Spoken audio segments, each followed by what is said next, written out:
Nagbabalik po muli ang inyong lingkod at nagbabalita ng mga balitang dapat nating malaman dito sa ating bansa. Ito ang Balitang Pambansa.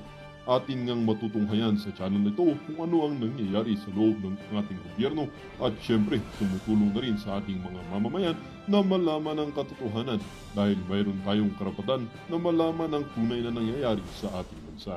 Ngunit bago natin panoorin ang balita, huwag niyo pong kakalimutan na mag-subscribe sa ating channel at pindutin ang notification bell para lagi kang maging updated sa ating mga bagong videos na ina-upload araw-araw. At sa ating mga solid viewers naman dyan ay maraming salamat naman po sa walang sawang pagsuporta. At syempre, huwag din pong kakalimutan mag-iwan ng like at i-share ang ating mga videos. At kung mayroon ka naman pang opinion, ang ating comment section ay bukas para sa inyong mga hinaing. Ito na nga mga kaibigan, ating panoorin ang buong video. Salamat po muli and God bless!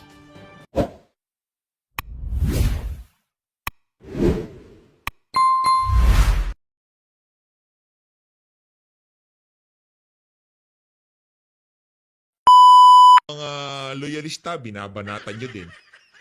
Wala naman kayong bilang eh. Kung atin titignan dun sa 2022 national election, kung nag-aaway itong dalawang side na to, kung talagang magagaling itong mga pinklawan at dilawan na to, dapat marunong kayo kung paano magmaniobra. Sa bagay kasi hindi naman kayo pwedeng pumanig kay Tatay Digong kasi magmumukha kayong tanga. Hindi rin kayo pwedeng pumanig sa mga loyalista kasi magmumukha kayong tanga. Sa bagay, inaano nyo naman pala, no, sinusuportahan nyo itong mga bangag na to dahil yun ang convenient at yun ang angkop sa inyong mga pinaglalaban. Masasabi lang natin dito sa mga dilawan, huwag na kayong umasa na magiging relevant pa kayo dito sa bansa na to. Tapos na kayo, matagal na kayong binaon nitong si dating Pangulong Rodrigo Duterte. Sir DJ, banatan nyo na ho. Oh, Mr. Rimulya, John Vic. Ayusin Ayusin mo kayong buhay mo, sir. Nako! Nakakahiya kayo. Pati kami naguguluhan sa inyo. Grabe. Hindi namin lubos maisip yan na DILG Secretary Rimulya, kahit na huling-huli ka na nagsisinungaling, gusto mo pang lumusot. Sa bagay, nakakalusot ka dun, sir, sa using your executive privilege sa mga ganong bagay. Pero, sir, hindi mo maiwasan. Hindi mo na makukuha sa amin. Hindi mo na maalis sa amin na talaga na ikaw ay nagsisinungaling. Dalawa kayo ng kapatid nyo. Hindi po ba, sir, dapat sir nanumpa kayo, sir? You have an oath na dapat kami mga Pilipino ang inyong ipaglaban sa pamamagitan ng pagsabi ng katotohanan. Yes, you are working at the executive department at the pleasure of the president, but you have also an obligation. You have an oath which is mag-supersede po dyan sa presidente. Kasi bakit? Taong bayan. You have that obligation. You have an obligation para po sa amin. Naku, may papatawag ka sa House of Representatives yan, sir, kung ano-ano mga sinasabi mo sa social media. Yan okay ng trip nitong mga ano na to, di ba? Pagka medyo yung bira mo, medyo madiin at talagang nasasaktan itong mga tao sa administrasyon ni Marcos Jr., ano ho nila yan? Kumbaga, yan ho yung pinakalibangan nila, magpatawag ng mga bumabati ko sa administrasyon ni Marcos Jr. Pero saludo tayo dito kay Sir DJ, palakpakan mo natin, madiin ho kung bumanat yan. Nakalimutan niyo ba, sir, yung oath niyo? You have that mandate para po sa amin, sa mga Pilipino, ordinaryong Pilipino na magsabi lang ng katotohanan, kaya nag-o-oath kayo ng ganun, ba nagpipledge kayo dyan? Wala. Sablay ka, sir. Kung ako sa inyo, sir, Secretary Rimulya, mag-resign ka na. Mag-resign ka na lang. Kasi wala na. Wala naman niniwala sa inyo. Totoo lang. Grabe kayo. Kakaiba yung mga ginagawa ninyo. Iba talaga. Iba. Matindi ho. Kung hindi kayo, sir, kung talagang may natirapahiya sa inyo, kung hindi kayo ganun sa power, sa posisyon, buwaba kayo sa pwesto nyo.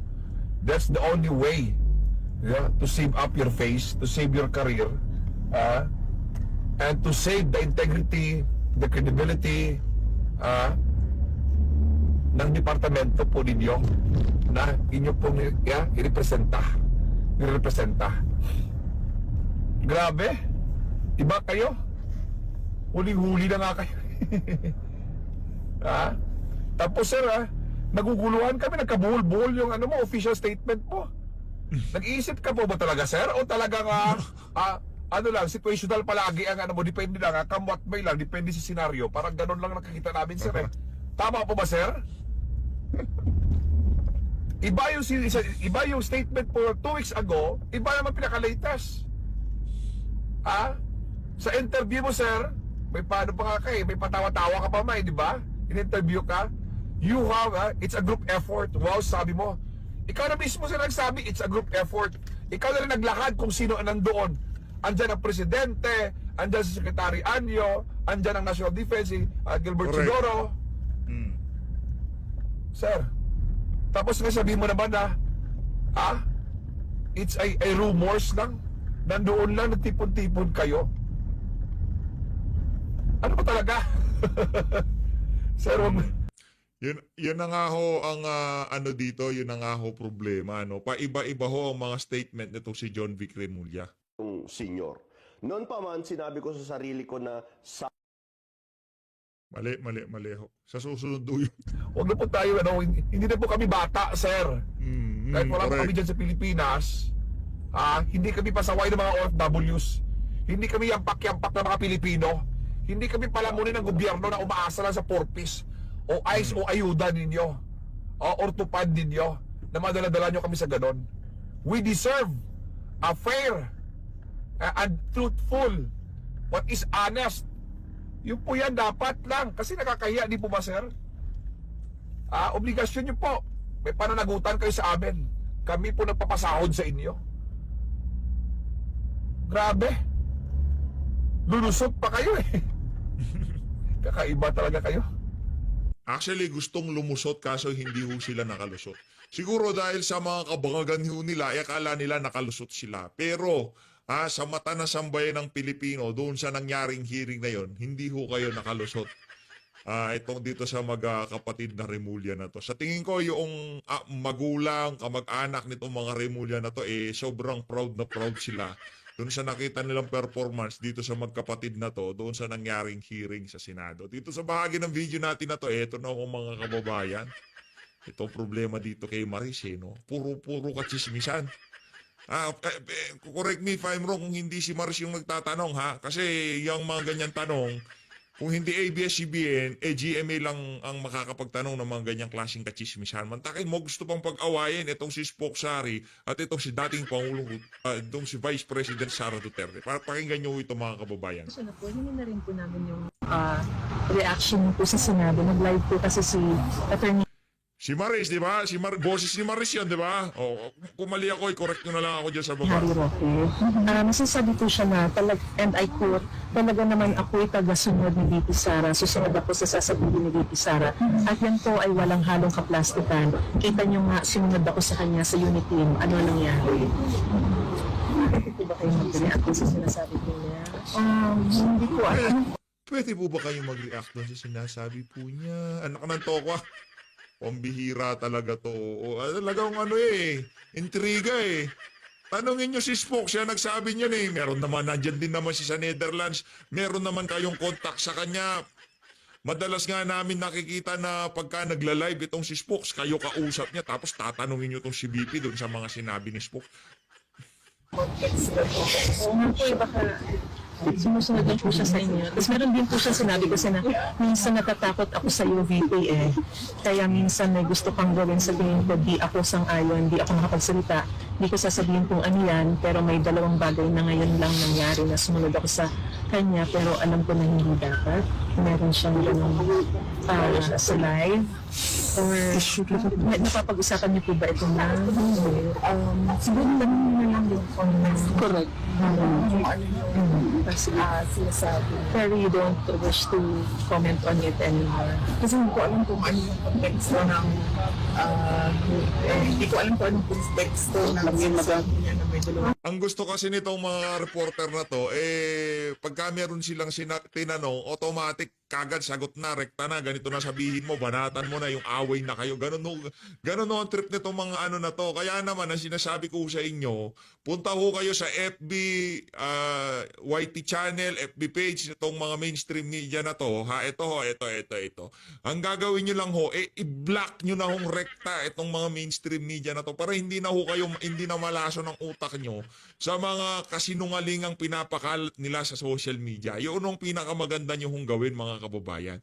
I-block nyo na ho dahil kung naghahanap po kayo ng mga pakinabang na balita, makakakuha kayo dyan sa Pulso ng Bayan, dyan sa DZAR, dyan sa Net25, dyan sa News Blast. Pero dito sa ABS-CBN at GMA, puro basura hong makukuha nyo dyan. Pagka yung isang network, nakita nyo ng kargado mga ibinabalita, alam nyo na ho gagawin dyan. Automatic i-block nyo na ho para wala na kayong makikitang feeds na galing dyan sa mga walang mainstream media na yan. Ito, punta na ho tayo doon. Ituloy ho natin yung nangyaring hearing kahapon sa panoorin ho natin kung paano sinoplak nung pinatawag nitong si Amy Marcos diyan sa Senado. Itong si Boying Remulla. Puro Remulla ho. Kanina si John Vic, ngayon si Boying na naman ho ang masosoplak. Ito, panoorin ho natin mga kababayan. Kaya't I'd like to recognize Attorney Alexis Medina po. You've written extensively on the distinction and application of surrender versus extradition. Ano ang nangyari kay Presidente Duterte? Surrender ba yan or extradition? Thank you for the invitation, Honorable Madam Chair. And good afternoon, everyone, the cabinet secretaries and distinguished members of the executive branch. Okay. Also, Senator Cayetano, good afternoon, Senator Bongo, Senator Jingo Estrada. Going back to the question, there was the proposition that the immediate surrender of the person arrested to the jurisdiction of a foreign government or foreign state or international tribunal can be undertaken without judicial proceedings under 9851 Section 17. I respect the opinion of our hardworking and brilliant Secretary of Justice, but nevertheless I respectfully disagree. Surrender without judicial proceedings might amount to a violation of the liberty of abode that is guaranteed by Section 6 of the Bill of Rights. The liberty of abode cannot be impaired without a lawful order of the court. That's the text of the Constitution. Now, this constitutional protection is a barrier for any government action that would simply compel an individual to change his residence. So to compel a person, to expel a person from his country of residence without a lawful court order by excluding the judicial process might amount to a violation of the liberty of abode. Now, surrender as an option under Section 17 is applicable only in very narrow situations.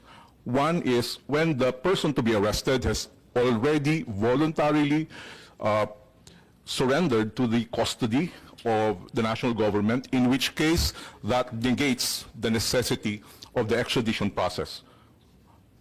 The other option is when the person to be arrested is actually an alien, in which case there's no need to go through the extrajudicial process. It's only a deportation process which does not involve a court proceedings.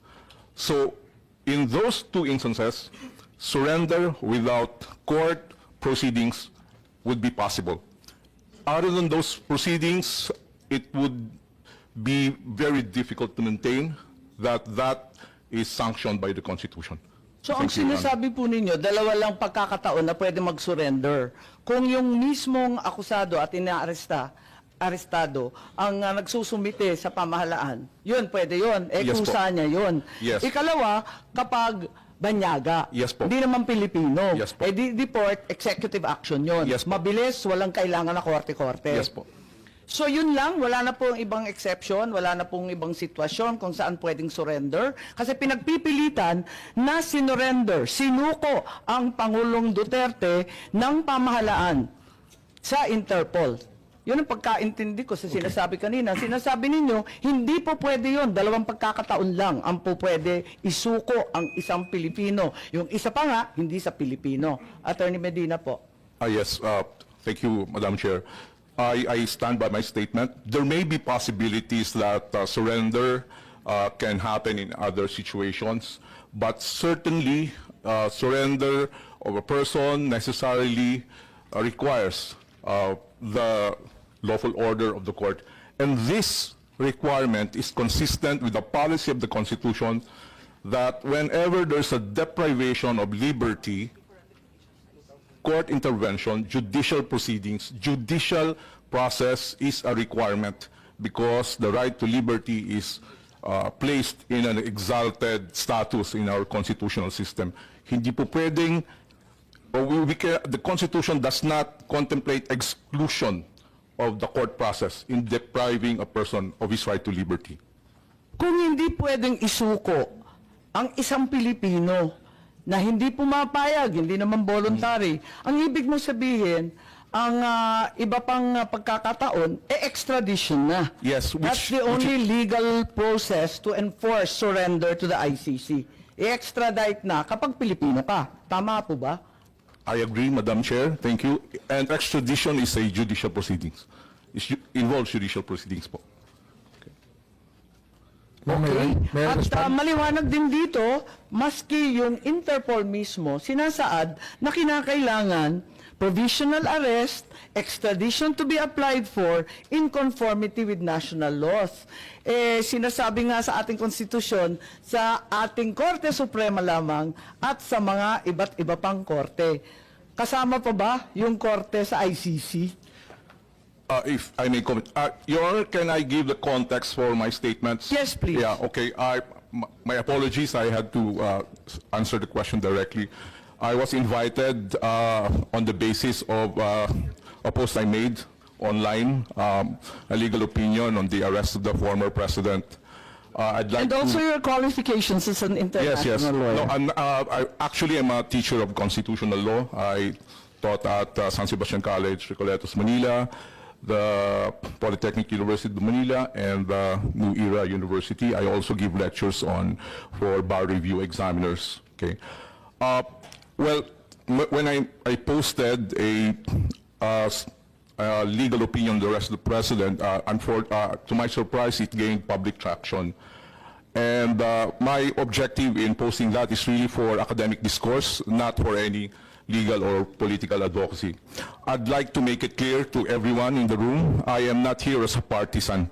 Okay, I am not involved in any political activity. My views that I posted are from the detached perspective of an academic. Full disclosure po, I've never met you before. Yeah, opo. I've only read you, thank you. Yeah, thank you po. And to be honest po, 2016, I did not even vote for the former president. I was counsel for Grace Poe. Okay, so Senator Grace Poe. So my view that the arrest and detention and expulsion of the former president may have infringed several constitutional guarantees in favor of the former president. Thank you. Thank you very much, Madam Chair. Attorney Medina. I think Senator Cayetano has evinced his desire to Well, interpolate. full disclosure then, I'm trying to be non-partisan. I ran as an independent last election, no political party. But I did vote for the president in 2016. No? So I saw the SOJ raising his hand. Would you like to give your comment now? Or I'm actually going to ask him questions on this. Then I'll ask the chair to give you time to rebut. I would or like to hear your questions Okay, and the answers. thank you for that. So sir, tayo ba nag-meet na rin ba tayo? I don't think so, I sir. don't think so. So yeah, yes, so I don't mean to be rude, and I thank you for your, volunteering your opinion. Kasi nga, basically there's so much confusion. So we're trying to get through the confusion, not only for today but also for tomorrow, to make sure that we respect our Constitution and everyone's right is protected. So my first question, do we, in this room, do we all agree that if there's conflict between international law and our Constitution will prevail? Yes, Your Honor, that's the doctrine of constitutional supremacy. You agree, SOJ? No? Yeah. If there's conflict, di ba? Kasi sinabi naman sa Constitution that international law forms part of the land of the law. So if there's no conflict, wala tayong problema. Okay. So having said that, one of the fundamental or yung anchors or foundations of the Philippine Constitution, also from the U.S. Constitution, is Section 1 of the Bill of Rights, that no person shall be deprived of life, liberty, or property without due process of law, nor shall any person be denied equal protection of law. Agree, sir? Yes, Your Honor. Okay. So, when we arrest someone, we're depriving him of liberty. Yes, Your Honor. When we deport someone by virtue of a warrant arrest, let's say like in the case of Congressman Mark Jimenez extradition with the U.S., we're depriving him of liberty. Yes, Your Honor. Okay. So when we, I don't know, alleged lawful arrest, let me just use it that way while we're determining of former President Duterte and then putting him to a plane to Hague, we deprived him of liberty. Yes, Your Honor. Okay. So the next question, was he given due process? So ang sinasabi po ng government, there are two ways, extradition or surrender. Yes. Okay. And tama po ba, this law that we're invoking now was passed before we ratified yung ICC? Yes. Mhm. This law was prior to the ICC, no? Judicial Notice. Republic Act 9851, no? I mentioned that because in the interpellation of, I think it was Senator Gordon and Senator Loren, and then meron din Senator Miriam, it was made clear doon na kailangan magpasan pa ng ibang legislation for the pag mag-a-arrest. Ayan, no?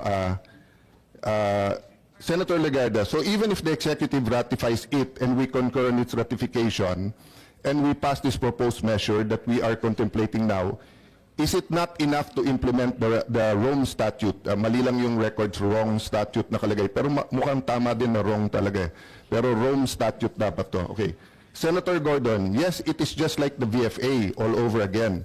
It is not enough, Mr. President, because there will be a mechanism upon which we would have to surrender certain nationals who have committed war crimes or violations against covered by the statute that we have not to be met, no? So meaning, if you take judicial notice of this, while we were passing this law later on, the intent of the legislature was to pass a mechanism for surrender. You can dispute that later on, sir, and look into it. I don't think we'll finish everything naman today, di ba? Some of this we really have to also consult everyone, no? But having said that, I think the point of the senators there was, klaro kasi extradition.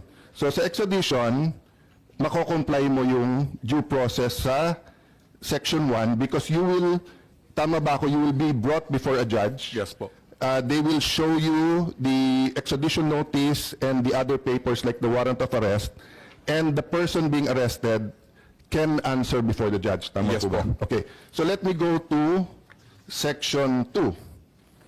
The right of the people to be secure in their persons, houses, papers, and effects against unreasonable searches and seizures of whatever nature and for whatever purpose shall be inviolable, no? So, i-google na lang natin inviolable, but tama ba? Basically, you cannot violate this. Opo. Okay. And no search warrant or warrant of arrest shall issue except upon probable cause to be determined personally by the judge and after examination under oath or affirmation of the complainant and the witness he may produce, and particularly describing the place to be searched and the person or things to be seized. Okay. Mas bata ka ba sa akin? Wow. 1970 ako pinanganak. Matanda na po ako.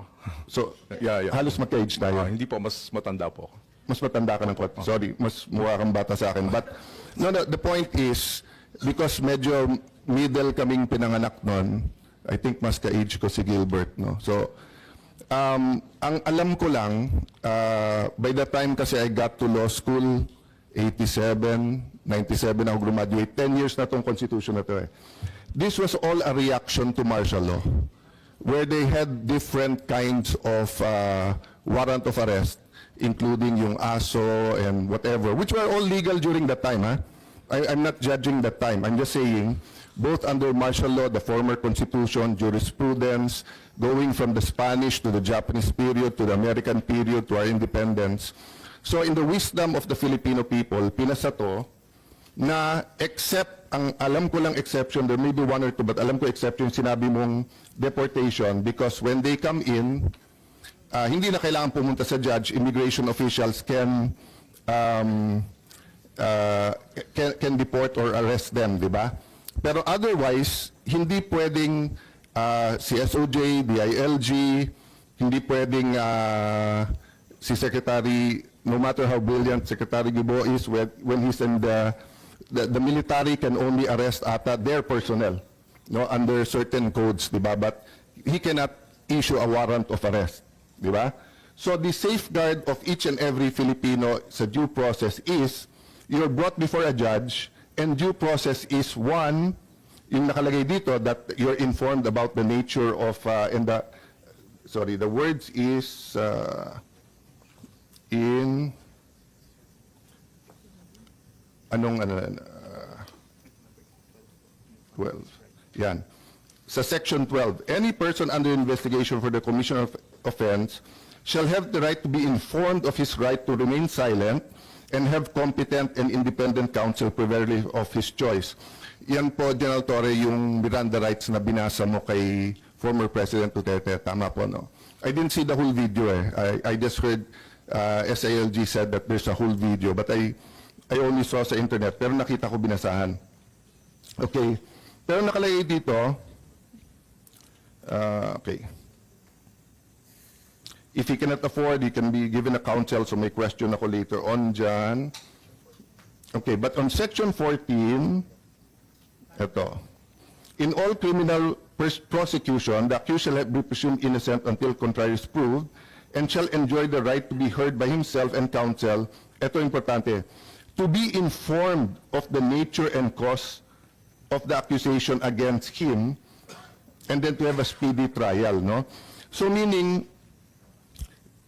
the more you have to explain yung cause at yung nature kung foreign, because you're not familiar with their laws compared sa laws natin. So for example, in the case of Mark Jimenez, he questioned the extradition request before a Philippine judge. I googled it, nakalagay pa nga doon.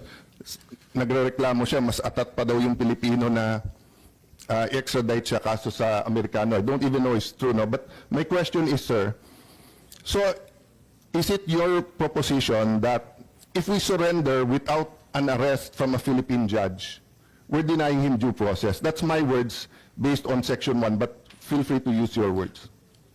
Thank you, Senator. Yes, I agree. Basically, the principle involved here is due process. I think a lot of commentators have already pointed out the requirement of adherence to the principle of due process. So whatever it is that the government is action is taking that would deprive a person of life, liberty, or process or property, it has to go through a certain process. It's called procedural due process. If it's a crime, it's a criminal due process. It's a procedural due process requires opportunity to be heard, reasonable opportunity to be heard by and in an impartial or before an impartial tribunal. And in criminal law, both procedural and substantial due process are essential. Not only Yes, important, yes. but are essential, Yes, di ba? yes, Because yeah. in let's say, other cases, kung magkamali ng konti sa procedure, it's repairable.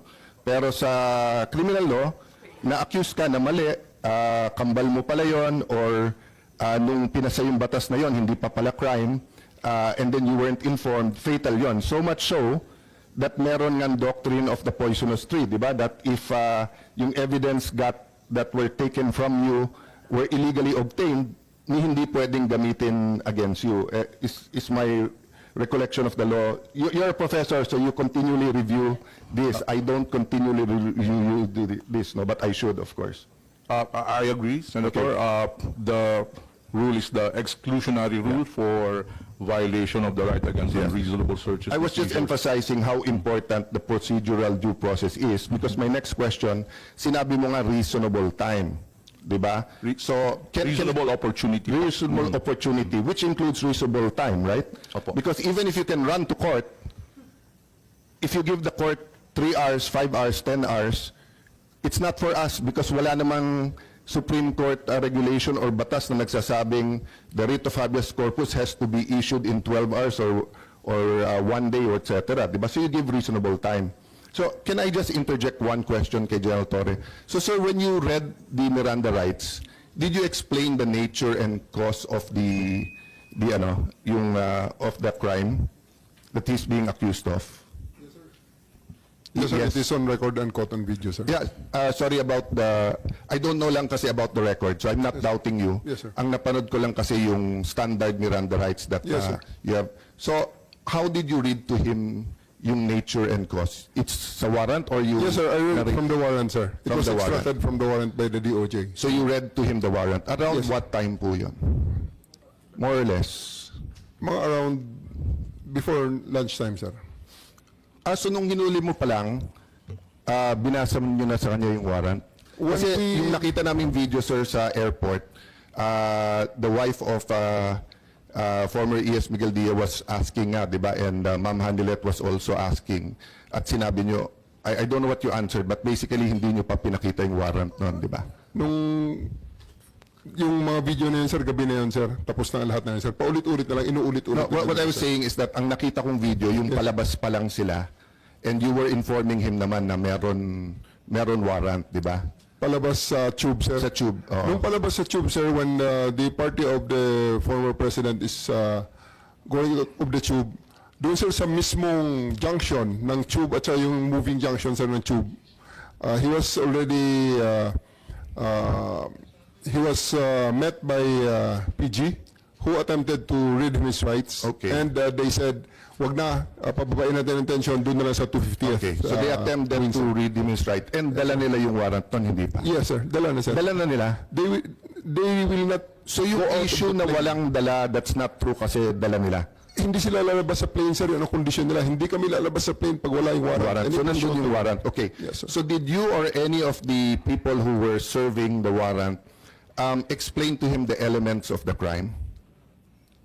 Yes, sir. The whole warrant was actually given to them. So just because it's simple naman, what are the elements of the crime against humanity na may murder?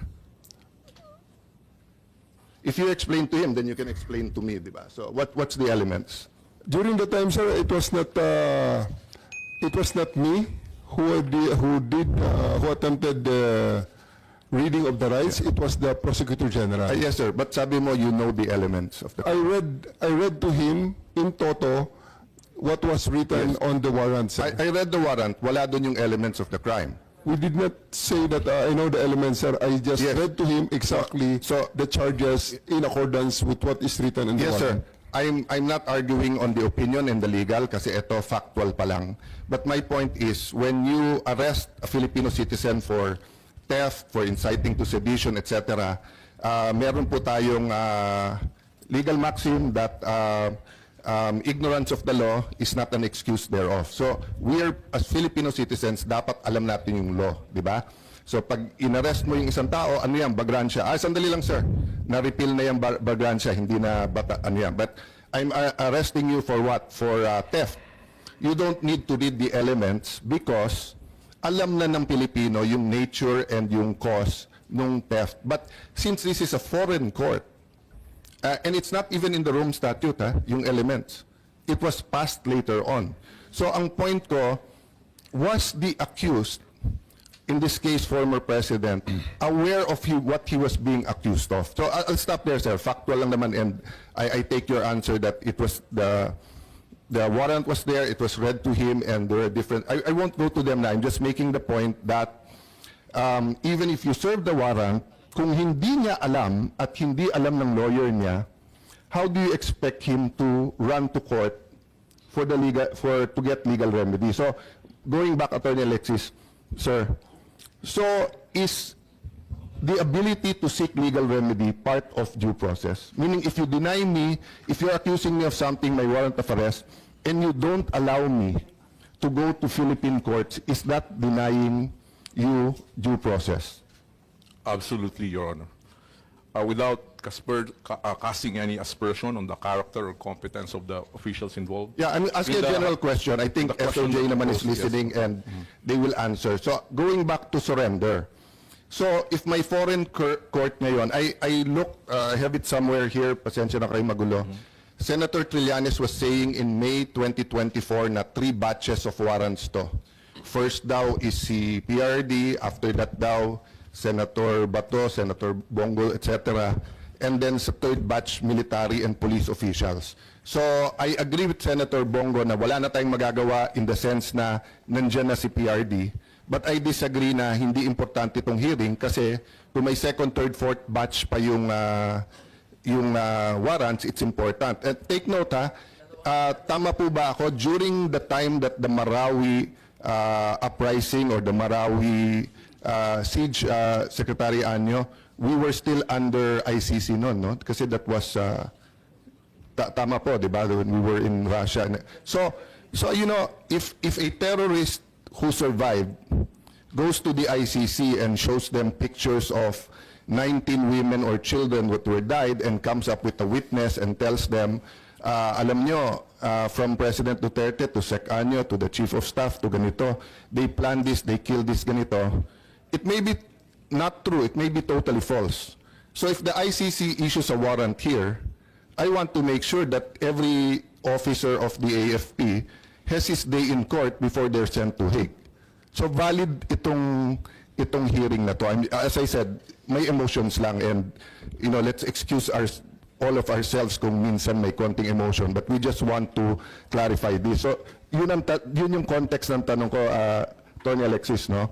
So kung halimbawa may warrant for whatever, for Juan de la Cruz, kinuha siya based on that warrant, pero hindi siya binigyan ng enough time or enough opportunity before a Philippine judge,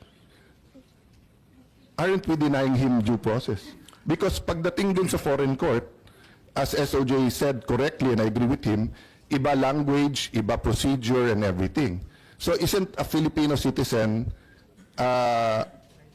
doesn't he have the right under the Constitution to be judged first by Philippine law before he's brought off to a foreign country or to an international tribunal to face what their interpretation of the law is? If I may answer, Yes. Your Honor, if you look at the consistent policy of the Constitution, when there is a deprivation of liberty, the consistent policy of the Constitution is to involve the judiciary. The exclusion, complete exclusion of the judiciary in the deprivation of liberty of any citizen is anathema to the principles of the Constitution. And you can see that in the different provisions of the Constitution. You can see that in the requirements for the warrant of arrest, due process, liberty of abode, criminal proceeding, criminal due process, even in the period when the privilege of the writ of habeas corpus is suspended, the Constitution mandates the government to file charges against the person. So, last two always. questions. Yeah. Sorry to interrupt. Constitution. Yeah. Okay. Last two questions or three, then opportunity for SOJ. No? So, yung pong, nagugulat ako kasi even those who claim to be human rights activists, pinopost nila to sa Facebook. Again, hindi ko nila lahat. I admire many human rights activists, but even some na very well known, no? If I'm not mistaken, even former Senator De Lima, more or less may ganitong tema. Bakit? Si Duterte ba may alam na due process nung pinatay silang mga to? Diba? Bakit siya ngayon humihingi ng due process? So, my next question is due process only for the innocent, only for the saints, or even, first of all, President Duterte is presumed innocent. But assuming 5 times na convicted drug lord, rapist, torturer, etc., nahuli ng PNP, under our Constitution, dapat ba may due process pa rin siya? Yes, Your Honor, if you look at the text of the Constitution, there are no names that are excluded from its So application. even if a person, whether he's a private citizen or government, is accused of not giving due process, that's the beauty of the Constitution, di ba? That everyone should be given due process. Opo. Oo. So I just want to make that clear kasi nga, sabi ni Secretary de Lima, walang due process sa kanya. But if you go before that, nung iniimbestigahan pa lang niya si President Duterte when she was CHR and she was DOJ, wala naman siyang final na kaso. So sabi naman ni President Duterte, nung mayor pa lang siya, wala akong due process. Sinasabi na niya na guilty ako. So nung siya naman yung naging presidente, eto naman nakulong, ang sinasabi naman niyang walang due process si Duterte. So ang point ko lang, if we as Filipinos do not demand due process for everyone, DOJ and the government is not saying that they denied, but I'm just saying, no, mali yung argument sa Facebook na pag ikaw hindi mo binigyan ng due process yung kalaban, ikaw hindi ka na pwedeng kumuha ng due process. Iba po yun. Meron doctrine sa batas that those to come to court should come with clean hands. That's a different application. Anyone can come to court asking for due process, di ba? I wanted to clear that up lang, and I ask you that, Dr. Alexis, for two reasons. One, attorney, because you're a constitutional law professor. Number two, if I ask SOJ, baka ispin nung iba and they tell na meron o wala si Duterte. I'm not talking about Duterte, I'm talking about every single Filipino deserves due process. Okay. My next question is, will the Interpol, or I don't want you to make a judgment sa Interpol, no? If any foreign entity, no, comes to us and asks for an arrest, is it non-cooperation with them if we say, may provisional arrest, we have him in custody, but a Philippine judge has to decide whether or not we can turn him over to you? If I may, Your Honor, international conventions actually respect compliance with the domestic laws. Even the Rome Statute, in the cooperation, the requirement is application of the laws of the country, of the custodial state. So it's up to the custodial state how to comply. There is no issue that we should comply with all these international obligations. That's not the dispute. The dispute is how to comply. And the manner of compliance is governed primarily, of course, by the Constitution, the highest law of the land. And that's precisely why the diffusion notice stated provisional arrest or extradition, because so this is the parallelism of what I want to make.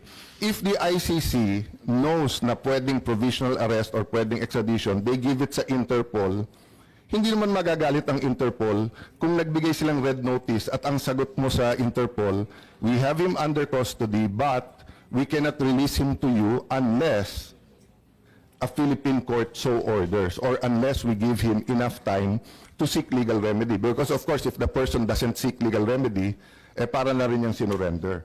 Because the whole argument is that we're just helping Interpol. So I just wanted to clear that up. And again, ang hirap ng Facebook o media interview kasi hindi nakakasagot yung kabilang side. Eto, we can, I'll stop there, Madam Chair. So the point I want to make, and this is my personal stand, and I hope in a less emotional and more academic setting also, Mr.